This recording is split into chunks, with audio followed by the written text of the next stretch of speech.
And Matt, if you could please, if you're going to moderate the presentation, if questions come across, would you mind just reading the questions out loud and we'll address them as they come through? Yeah, totally. I can do that. That would be perfect. Good morning to all of you. I applaud you for being up at 10 a.m. on a Saturday, giving of your time and your energy to your career at Iowa State. And so I present from you and to you from my home virtually today in Minneapolis. And this is a subject matter that I've been incredibly passionate about for a long time. Obviously I was a grad of 2004 from Iowa State, had the opportunity to do a lot of really cool things in my career, and excited to share with you kind of my journey. And as many of you sit and look at your career and look at your career progression at Iowa State, there's going to be some things that you look and say, oh, this individual has 4.0. This individual absolutely has everything together. He didn't struggle in school. And I'm here to tell you that my career journey is much like many of you on this call, and I'll be able to relate to you very easily. So we all talk about what our full-time career is. Maybe. This is my full-time job. I have two children that are 5 and 7 years old. I spend the majority of my time chasing these two rugrats in between, trying to hold down a career and manage life in general. But with that, my career path, for many of you, you know the big yellow machine in Peoria, Illinois, known as Caterpillar. I actually had the opportunity to intern with them. I went through their marketing training class. It was a 6-year successful career with CAT. Had the opportunity to leave CAT. The business unit that I was in was somewhat folding in, and had the opportunity to work for a privately held Peterbilt dealer location and actually managed 22 of their sales locations in 7 states, but privately owned, $700 million in revenue, and a privately owned company. I left that after 5 years and went into a $12.5 million manufacturing business, which is interesting because I had gone from this $55 billion organization to a $700 million privately owned organization to a $12.5 million small manufacturing niche business in Minneapolis. And if you'd asked me if my career would have taken me there, I would have said absolutely not. I was a big career, big company kind of guy, and had the opportunity to buy into some ownership and equity into this organization, which really put a fun trajectory for me. But in 2014, in November of 2014, I was on the streets looking for my next career. I didn't say job, my next career. So I had equity, I sold it, I left, and what was I going to do when I grew up? I was 32 years old. I had a lot of life left in me, and I ended up with a $50 million privately owned company based here in Minneapolis, in which I run the operation of the majority of the company.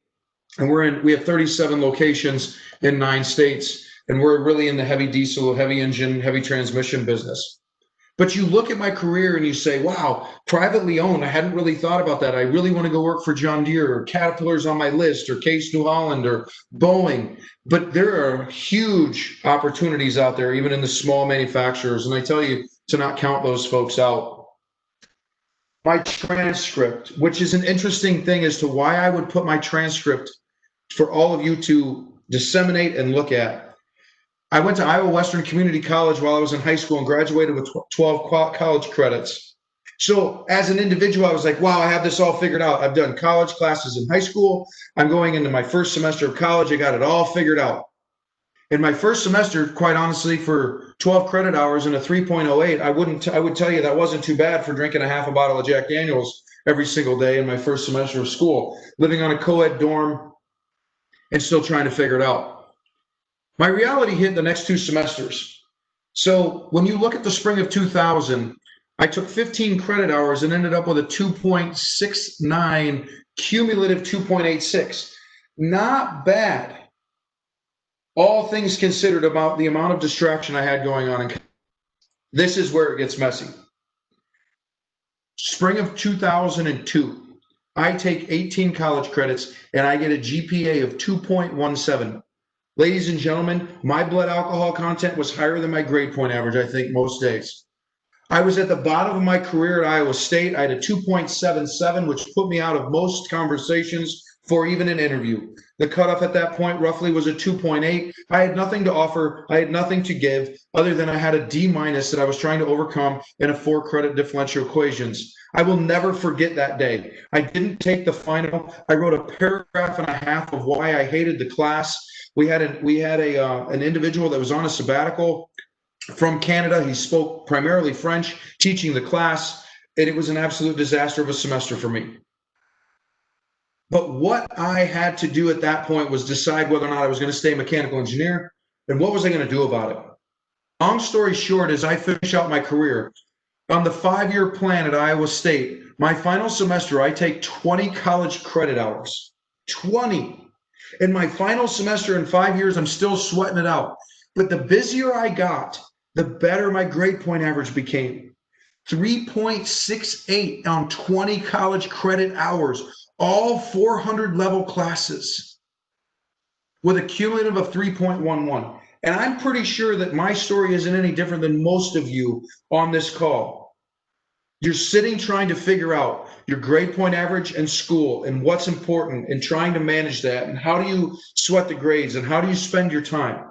But let me tell you, the busier I got, the better the grades I had. And as I interned and had the opportunity to intern, I had relevant things that I could relate, heat transfer. I could understand thermodynamics. And the really interesting thing for me was today in the role that I play, I actually run our refrigeration business. And let me tell you, I talk about thermodynamics all the time, which is fascinating in the fact that I hated the class so much and now I actually enjoy it in its true application.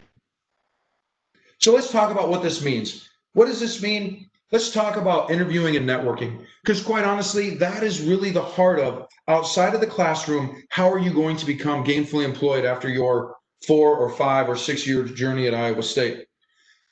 Being in an interview has consequences obvious to your whether or not you become gainfully employed. We're going to talk about how to become a better interviewer. Talking about networking. Many of you are sitting at home today, and I understand that, or inside your dorm and trying to understand, how do I meet people? But there's also folks that you interact with virtually every single day, and some of you possibly in the classroom, and how to take advantage of that. And we're also going to talk about the career fair. And I know things in the world that we live in today, in the COVID world, doesn't lend itself to being in a huge space and sitting in front of interviewers, but it still lends itself to having conversations.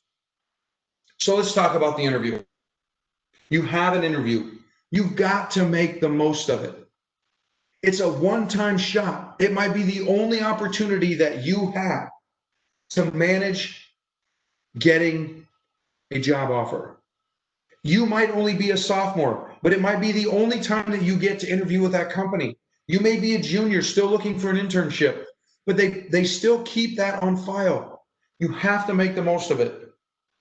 Treat it as if it's the only one you're going to get. And I really want all of you to take interviewing seriously. I hear this not often, but I hear it from time to time. I'm just going to do it for practice. Please save myself and yourself the time of practicing an interview when I am looking for one of the best candidates that I can possibly have to fulfill the role.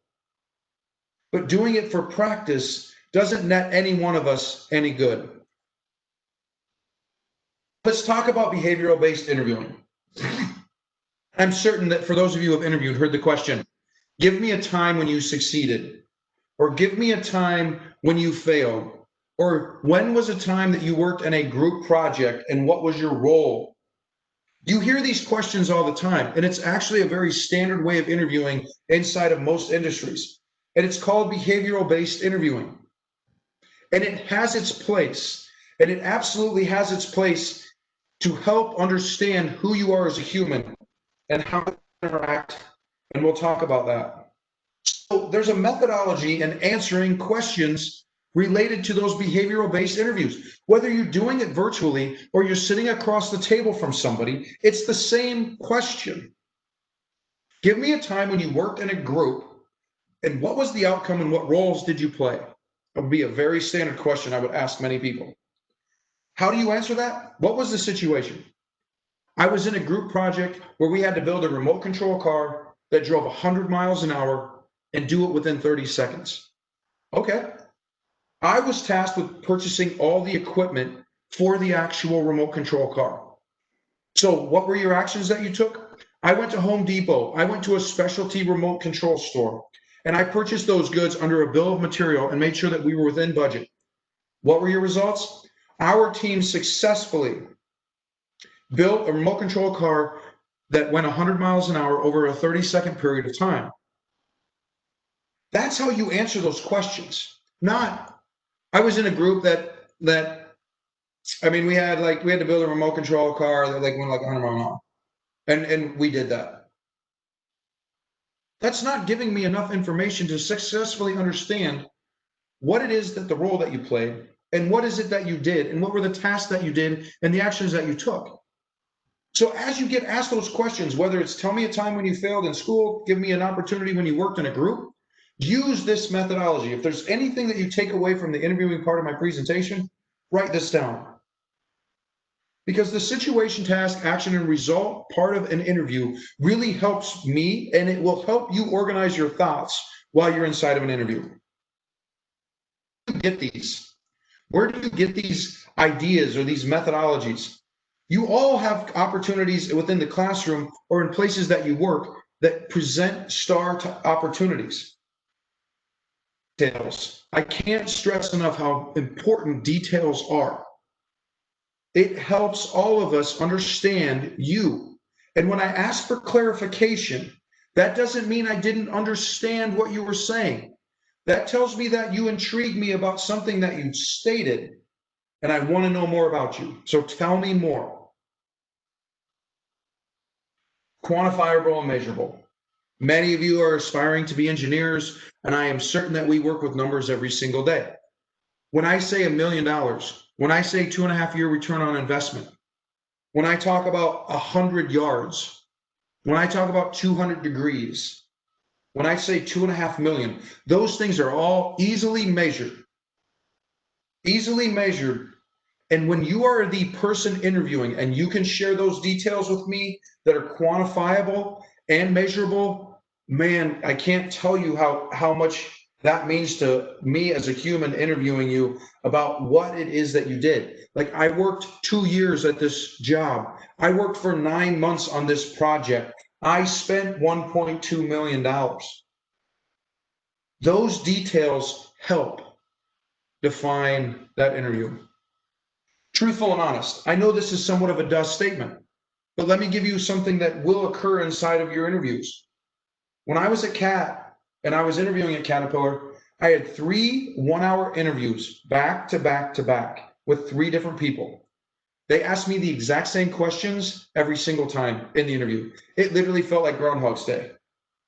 So when they asked you the question and all of a sudden you said 2.1 and the next person you said 1.2, things don't start to line up. But the reason that they do those types of interviews with the same questions back to back to back is to really understand and see if they see something different that the other interviewer did not. It is not to stump you. It is not to find out whether or not you're truthful or honest.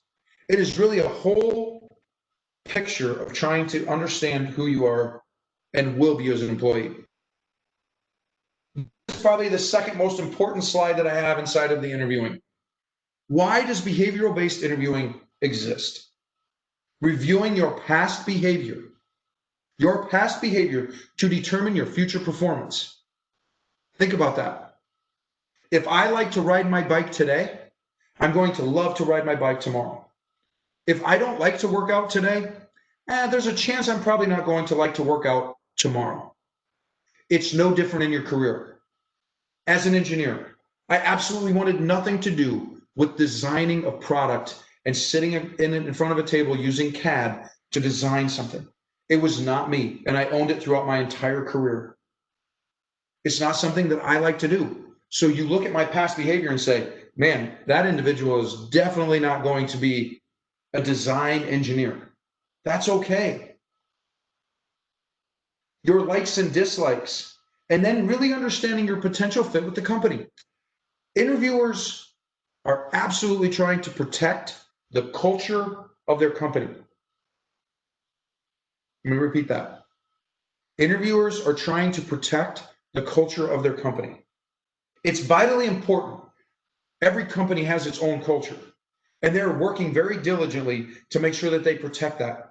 It is who they are as a company. It's how they work. And they do not need someone inside the organization that thinks they're going to be a total cultural change and sit and fight the system. That doesn't mean change can't occur, but there is most certainly a cultural fit that when you fit that culture, you become a very productive employee. I'm very mindful of this inside of the organization that I work. It's the number one reason that I came to work for who I did. It's all based on culture. And I'm very productive inside of our company because of the cultural fit that I have with them. Homework. There's nothing worse than walking in and asking an individual about what do we do, and you say to the John Deere interviewer, you make tractors. Yes, we've made tractors our entire lives. It's no different than going to a Caterpillar interview and say, you make yellow equipment. Give me something more. Tell me something about the company that's world-class that you learned online. We have so much information at our fingertips, but do your homework. Rotary Systems, who I worked for, I went looking for a very, very specific engineer. I needed a bilingual individual that spoke Chinese. I needed an electrical engineer and someone who may or may not know what an electrical slip ring and a rotary union was. Very niche individual. And the folks that came in and interviewed with me, every single one of them I asked them the question, do you know what an electrical slip ring was? And I think they educated me more than I educated them. And I am certain many of those individuals had no idea at the time, but they did their homework. And it was incredibly impressive with those that would come forward and have some basis of knowing what we do. That really sets apart you in that interview when you do that homework. Show enthusiasm and interest. I know I'm a big personality individual. I know I'm high energy. I know you all can't keep a level of energy for the hour and a half that the interview would be, but please be enthusiastic. Please don't drag in your baggage from school. When you sit down to the interview and you're all sweating, you set your backpack down and you're just like, man, I've just had a day. We've all had a day. But be enthusiastic and show interest in that 45 minutes, because that's all you have. This is somewhat of another duh question or comment. Prepare for questions. You say, well, Todd, I know that. I'm going into an interview. I know I'm going to be asked questions. No, but legitimately, did you sit down and think about the questions that they could ask you in that interview? That is so vitally important that you think through, when was a time that you struggled? A time that you succeeded? When were you worked in a group project? What was your role? What groups are you involved in? All those things. Give consideration to that before you go into the interview. Why do we go to school or college? Why is, and what as an engineer, what is it that we're tasked to do? The answer is on the board. We are here to solve problems. And in an interview, they're going to ask you questions about problem solving. When we all sit and take a test, you know what we do? We all are very systematic in that we start at the top of the piece of paper and we write down A plus B equals C, C equals this, D equals this. We work through that problem. We may not do it exactly the same way, but we all net the same answer at the bottom.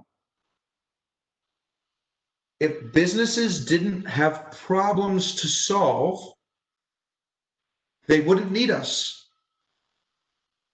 That's why we have employees. If we had a perfect business, I wouldn't need to hire employees.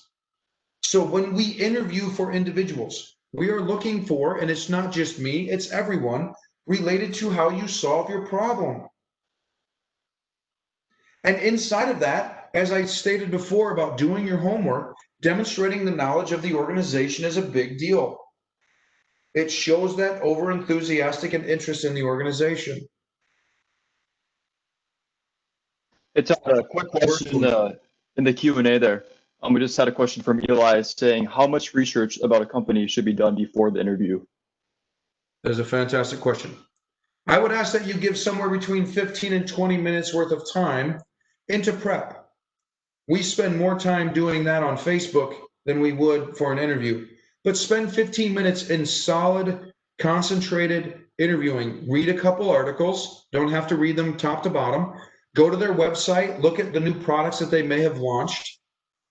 See if you can find a white paper or something that they may have released, just as a couple of talking points. So you don't need to spend 2 hours. You don't need to spend an hour. Just spend 15 minutes in concentrated effort of understanding who they are. Are there any other questions, or is that the only one we have so far? That's the first one that popped up. Perfect. So as you interview, look into the camera and be confident when you do it. I know that it can feel a little uncomfortable. As I stare and look at the computer screen, it does feel uncomfortable, but if you do it enough times, it's just natural. Don't let it be the first time. Set up a Zoom meeting with your friends, which you all do, and you have virtual gatherings or virtual parties. It's no different. Look in the camera, talk with confidence, and ignore the screen and be yourself. That's all you can do. Your reflection, as you hear me speak through the computer, you can still hear the reflection in my voice. You can still hear my passion in it, and you can see how I am in my body language. If I'm slumped over and I'm just not that interested in it, but be yourself and let it all look through the camera and talk confidently in that. I can't state that enough. When you close the interview, ask for their contact information, whether you're in person and you can take their contact.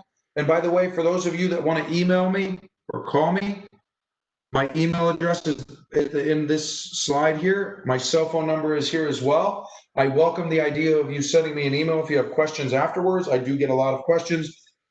I absolutely will respond to you. Just give me a couple of days, but I absolutely will respond to you. Don't feel free to take my information. But get that contact information.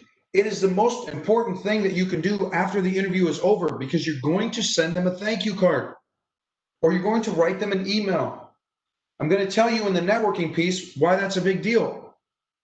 But make sure you get their contact information.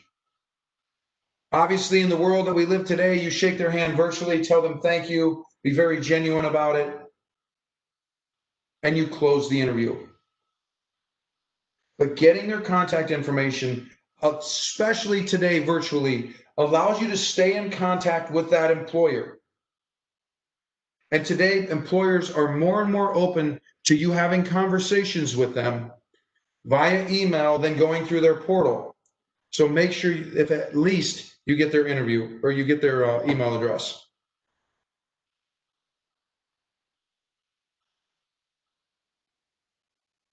Part of my presentation is over, and I have a lot to share inside of networking, and I'll share a few stories with you just to relax the atmosphere and get you to raise a few eyebrows about some that I've had in my lifetime. And by the way, I am the individual you do not want to sit on an airplane next to, even if there's a seat between us in the world that we live, because I'm going to talk to you until you don't want to talk to me anymore. And when you don't want to talk to me anymore, I'll just keep asking you questions. That's a humoring statement. Eat my own game. In 2016, I went off to this event. There was 1,500 people in this, and we had these little tokens, and they were USBs that you would go, and as you meet people, you would touch your little token hand, and it would share contact information virtually, so you didn't have to carry business cards. It was a fantastic event. And every day you would take your USB and you would plug it in, and it would tell you how many people you met. And I had 461 legitimate conversations with people. Legitimate. Roger, I think, spent more time at the bar than I did because he was Canadian and that boy could stay up all night. And Cheryl cheated. Cheryl stood outside of every room and high-fived everybody virtually as they were leaving the conference. So she cheated. But the interesting thing was, it's kind of humoring that I got beat in my own networking game.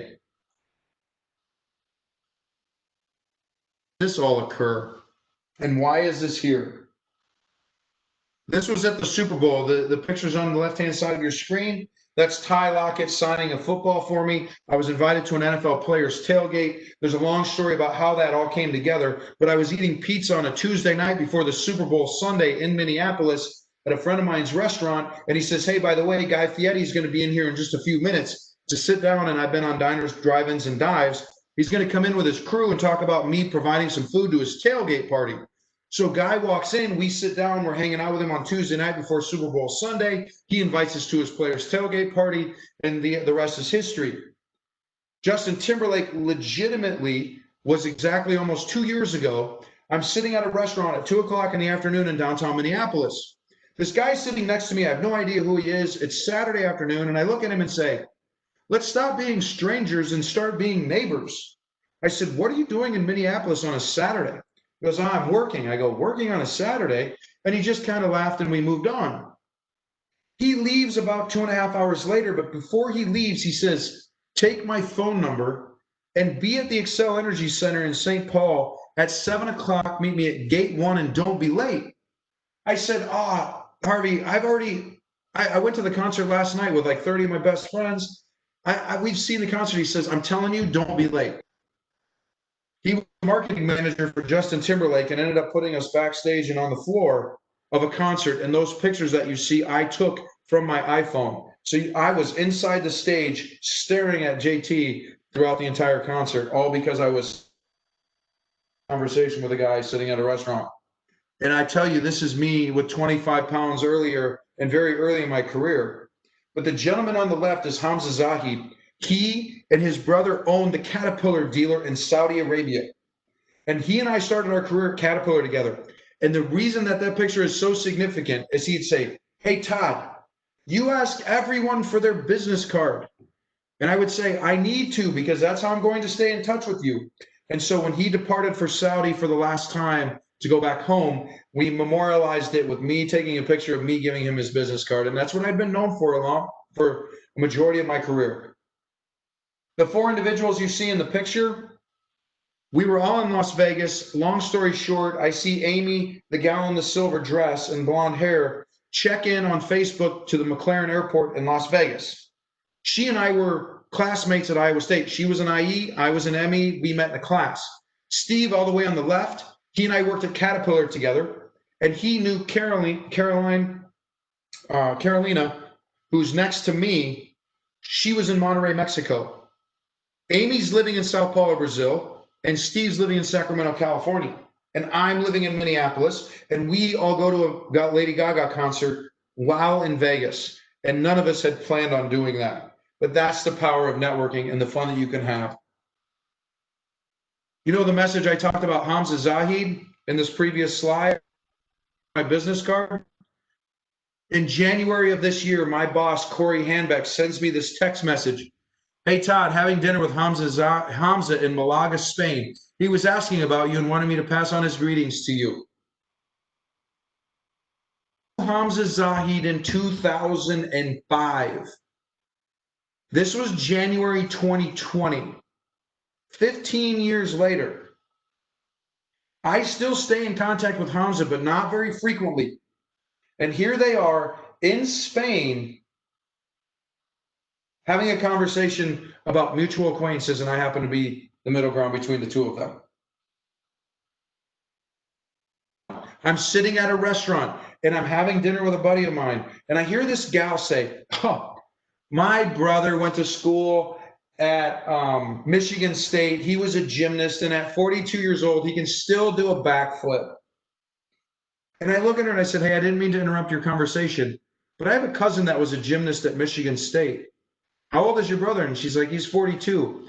I text my cousin Chris Schmidt and said, hey, I'm sitting next to blah, blah, blah, Sam Smith's sister. And he says, he was one of my roommates. Like, are you kidding me? It's literally about the power of conversation.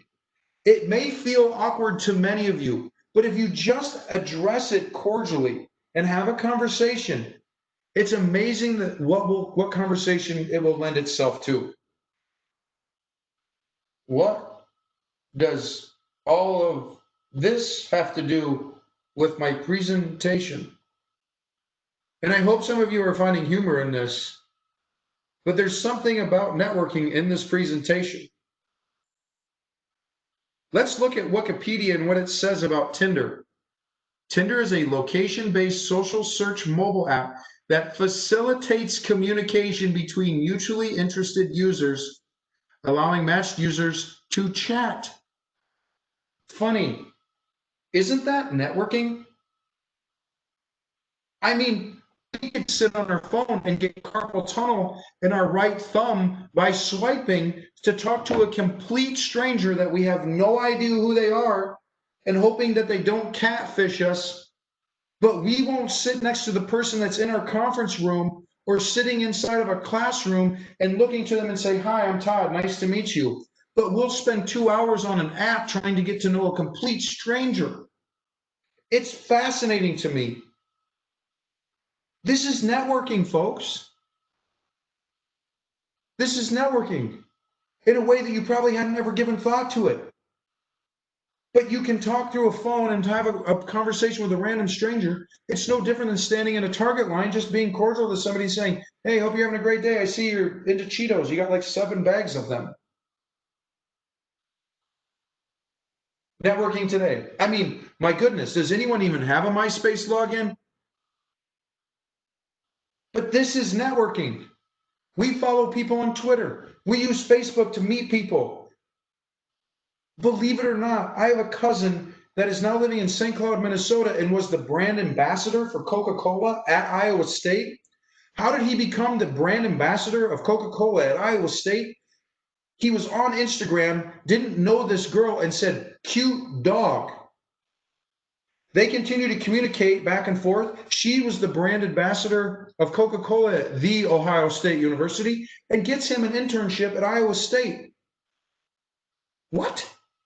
Like these things I wasn't able to wrap my head around. Like I never had given thought to social media and careers. But it worked for him, and now he's working for Coca-Cola in St. Cloud. LinkedIn, it is your online resume. Please go find me. You most certainly can connect with me there, but I won't connect with you if you don't have a picture because I don't know who you are and I don't have context to it. Please put a picture in your LinkedIn profile. And I'm doing that for the benefit of you so that you can understand, and as employers look at you, that is the face of who you are. It's your online presence. Please use LinkedIn. The other benefit that LinkedIn has, you today in this virtual world, how are you going to find the hiring manager for CAT? Or how are you going to find the hiring manager or the HR manager or whoever it may be for the company that you want to work for? Use LinkedIn as a tool. Spend the money to get the premium. It's $35 a month. Call your mom and dad and say, "Hey, you know what? Can you pay my cell phone bill? And can you buy me a LinkedIn membership so that when I get done with college, I don't have to call and ask you for any more money because I'm going to find myself a career that's going to not have to call and ask for any more money." But spend the money and use it as a tool for a means to network, to meeting folks as you go into career fairs. You can send them messages and say, "Hey, I'd like to meet with you. I know that the world isn't allowing us to connect today in person, but I'd like to talk to you about the opportunity of coming to work for you." Some interesting things about networking and guidelines.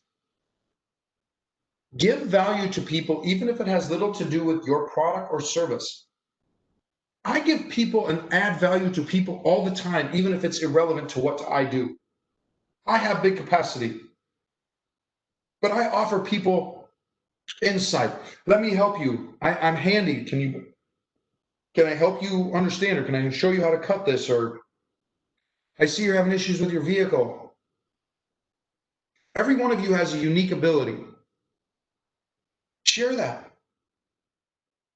Something fun for me, I fly a kite that goes 300 feet in the air. And when I go to a park and I'm flying that kite, it's sitting 300 feet in the air. Do you know how many people come up to me and talk to me? 15, 20 people every single time I fly it. "That is such a cool kite. Can I fly it?" "Yeah, of course. Here you go. Fly it." Little kids come up and having a conversation like, "Wow, that's so cool." And parents are like, "Where did you get that kite? My kid's obsessed with it." Have fun. Be energetic. This is an interesting point. Spend 2/3 of your time with people you don't know. That's an uncomfortable thing. But if it But as you do it more, it becomes comfortable and it's no longer uncomfortable. Show up early and be approachable. Is this approachable? I'm standing in a group of people and you're like this. It's the most closed off form of communication, nonverbal, you can have. Oh, I'm just so sick of being here. I'm standing like this. I'm open for conversation. I'm willing to have a conversation. You stand next to somebody and say, "Hey, nice to meet you. I'm Todd. Love to get to know what you guys are all what you all are chatting about." But be approachable. Where do you network? You can volunteer. Join LinkedIn groups. Follow hashtags on Instagram. You can speak. I get the opportunity, yes, to meet a lot of people because of my ability to give this presentation throughout the country. Create a blog. Do something that puts you in a space of meeting people, whether it be virtually or in person. When you're at the career fair or you're attending it virtually, it's relevant either way. Figure out who do you want to meet. How do you want those people to feel when they meet you? What is the best way to meet them? So do I need to sign up virtually and get a 10-minute meet and greet? How am I going to do that? What time is sign up available? If I have a list of 20 companies, who am I going to put first and who am I going to put last if I only have a 2-hour window? What do you mean, what questions will I ask them? This isn't them asking you questions and you answer. What questions are you going to ask them? What do they desire that I can help them with?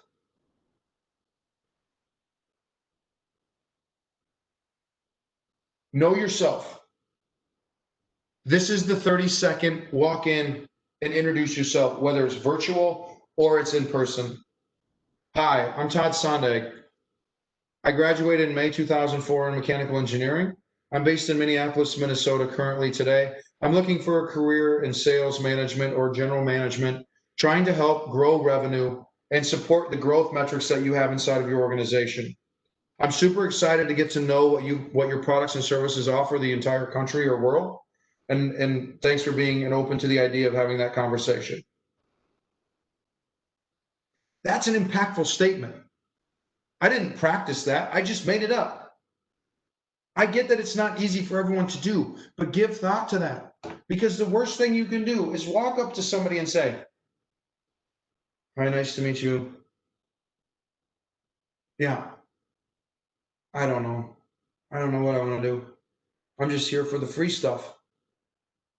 Well, shoot, I got ping pong balls and playing cards. Help yourself. Let me get on to the next candidate that I would like to find that'd like to work here. If you're just here for the free stuff, just come here and take it, and I'll go interview the next person. What do you desire? And how can they help you? Like, where are you trying to grow? If you wanted to go work for Cargill and say, "Look, I'm really trying to advance my thermodynamics or my heat transfer knowledge," do you have plants that offer that? What can you ask that person standing in front of you or through the computer screen? What brings you here? What does your ideal candidate look like?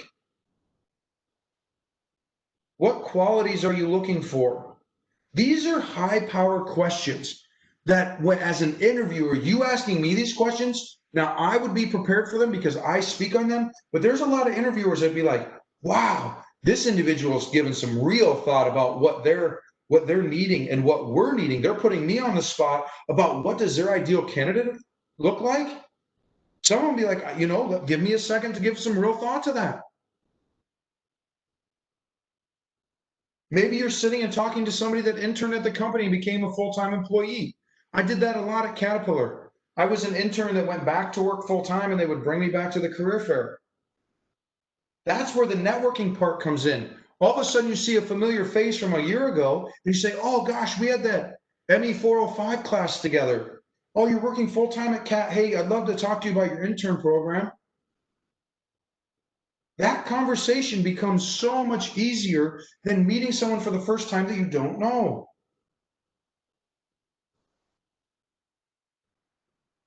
When you talk about how much time you have, develop a list of 20 companies that you want to meet, whether virtually or in person. Look through those business cards. Remember, I told you it was so important to get those business cards. You will put notes on the back of them about when did you meet them? What did you talk about? Something about their family. What did you connect with? And then go make that connection after the career fair. Invite them to your LinkedIn page. Remember, pictures are important. Invite them to your LinkedIn page and personalize the message. Like, hey, John, thanks for taking the time to meet with me today. I really appreciated you spending just a few minutes to talk about what you have to offer. I'm super interested in staying connected with you if you don't mind accepting my invitation. You see how this all comes together? We're building our network to put ourselves in a position to be gainfully employed long term. And when you're inside that organization and you've got a question that nobody else can answer, I can assure you, you have somebody in that Rolodex that you can call that can help you with that. And that plays out more and more all the time in my career, all the time.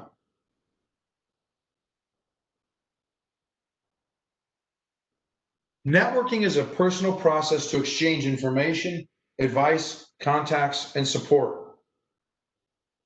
That's just the definition of networking. Being a part of other people's networks has its advantages for you. People will offer you knowledge. It's a transfer of information.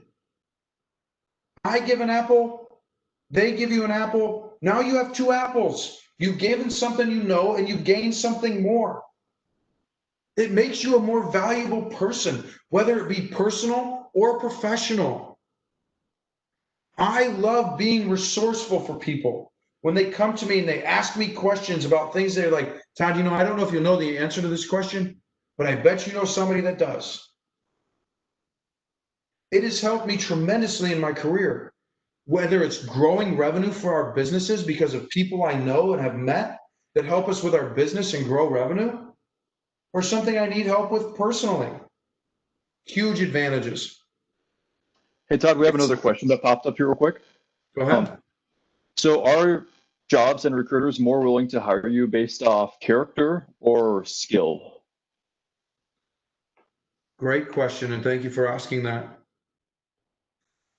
We can teach you the skill set. I need people with character. I need people that are willing to learn. You may be a very smart individual, and I will hire you for very specific things because of what your capacity is and who you are in terms of your smarts. But I can teach you a lot of things. I can teach you how to sell.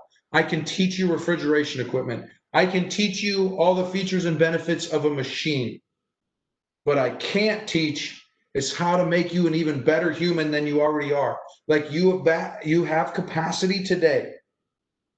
And if you have the willingness to learn, that's what I'm looking for. And that's what most employers are working for, is who is willing to grow their knowledge. Further education, career advancement. I need that individual, and many organizations need those individuals that want to continue to professionally grow themselves. Great question, and thank you for that. There are no mistakes in communication. There's only outcomes. I didn't say there wasn't awkward outcomes. Yes, I've put myself in some very awkward situations. When I ask somebody a question, it's like, oh, that wasn't really what I meant. But you work through it. And you know what? That individual might only be there for 15 or 20 or 30 seconds or 45 minutes. It's just going to be something you laugh through and you say, oh man, remember when I was at that fundraiser and I asked that individual how much money they spent? And what I really meant was, how are we going to support this event? You laugh about it. Humor will get you through a lot of things. It will make things less awkward, but push yourselves to communicate. You will learn a lot of things, and there's a lot to be had by communicating. Just a few minutes, I believe. We have 5 minutes. I will open it to questions. If we want to open it up, Matt, and have folks talk through it, or we can type questions, I'll leave it open. Yeah, awesome. Yeah, attendees can do either one. I believe you guys should have the ability to use your audio. I have one question for you, Todd. How do you balance having networking being more of like a formal business kind of deal versus like a more informal with friends kind of feel? Ask me that question one more time. I'm sorry. I was just, Matt, I was just trying to put myself back up here on the video. Sure. Yeah, how do you balance between having networking feel like a more friendly feel versus a more formal business type of feel?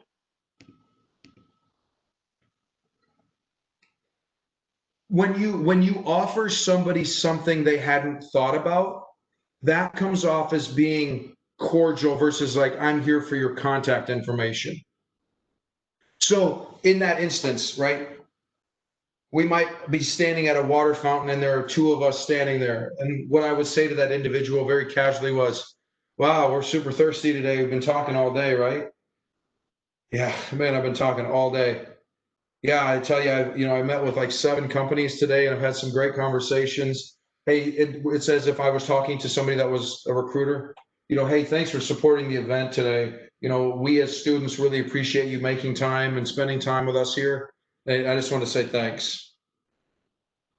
All of a sudden, that employer turns and says, that's a good human. Hey, here's my business card. Why don't you give me a call sometime?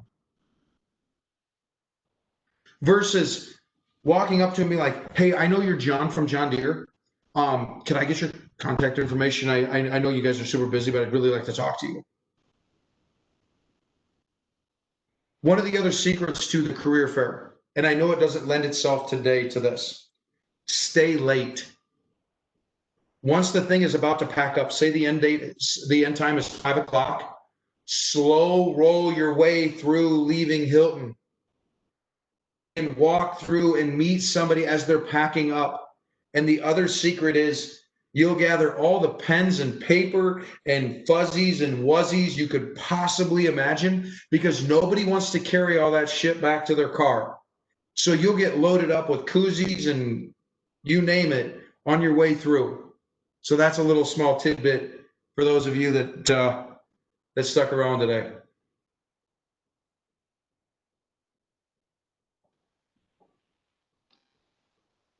All right, yeah, go ahead and throw any last questions in the Q&A, please.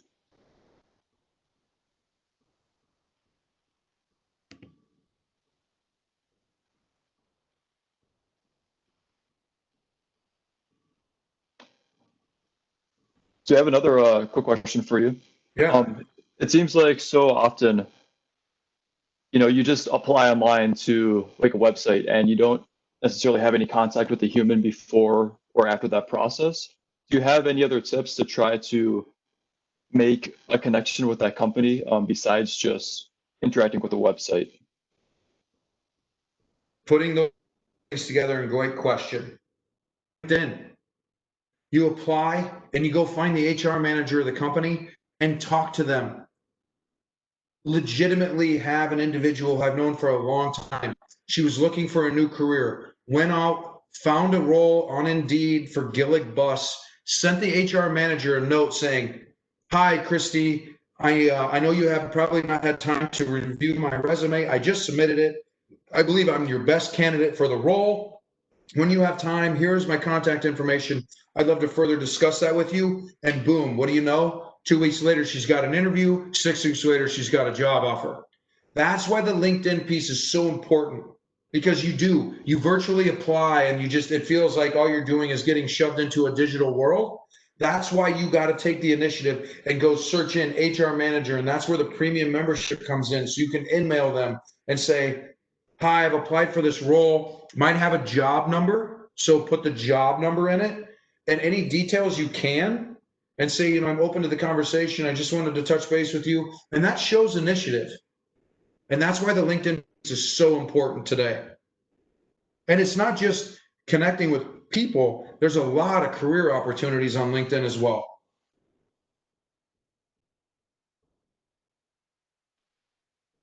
Yeah, thank you. I feel like that's really important advice to us.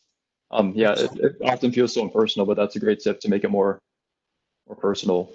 Absolutely. Yeah, well, we are just about out of time here, so I'd like to thank you again, very much for all your great advice, all your great networking tips, and everything that we can use to help us in our careers.